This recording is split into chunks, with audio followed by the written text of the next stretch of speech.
আসলে বাংলাদেশ দলে মানে সবসময় প্রত্যেকটা সিরিজেই বা যখনই বারবার সুযোগ পাই অন্যরকম একটা ফিল হয়। আসলে দেশের জন্য খেলার মানে অন্যরকম একটা প্রাইড ফিলিংস, এটা আসলে এক্সপ্লেন করা ডিফিকাল্ট আমার জন্য।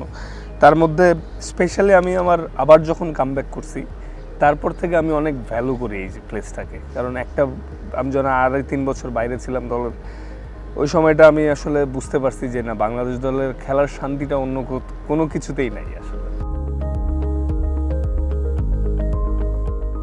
প্রত্যেকটা বারই যখন জাতীয় সঙ্গীত গাওয়া হয় আমার গুজ বাম্প হয়, এবং এমনও হয়েছে যে বেশ কিছুবার আমার চোখ থেকেও পানি পড়ে গেছে যখন আমি জাতীয় সঙ্গীত গাই।